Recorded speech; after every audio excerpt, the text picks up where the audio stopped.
সরকার নির্ধারিত দামে পাইকারি ও খুচরা পর্যায়ে গ্যাস সিলিন্ডার বিক্রি নিশ্চিতে তৎপর প্রশাসন। বাড়তি দামে বিক্রির তথ্য পেলে অভিযান চালাচ্ছে ভ্রাম্যমাণ আদালত। পাইকারি পর্যায়ে সরকার নির্ধারিত মূল্যের চেয়ে বেশি দামে এলপিজি গ্যাস সিলিন্ডার বিক্রির অভিযোগে গাজীপুরের কালীগঞ্জে অভিযান চালায় যৌথ বাহিনী।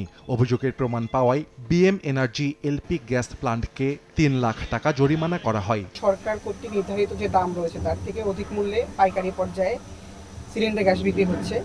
তো এটি সরকারি আইনের লঙ্ঘন হওয়াতে আমরা তাদেরকে ৩ লক্ষ টাকা জরিমানা করেছি। বাড়তি দামে গ্যাস সিলিন্ডার বিক্রি ও মজুতের নথি দেখাতে না পারায় চাঁদপুর শহরে এলপিজি ট্রেডিং নামে একটি প্রতিষ্ঠানকে ৫০,০০০ টাকা জরিমানা করে জাতীয় ভোক্তা অধিকার সংরক্ষণ অধিদপ্তর।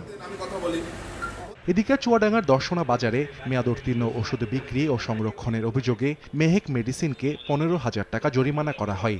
অপরিচ্ছন্ন পরিবেশে মিষ্টি সংরক্ষণের অভিযোগে মিঠাই বাড়ির নামে একটি প্রতিষ্ঠানকে জরিমানা করা হয় ৫,০০০ টাকা।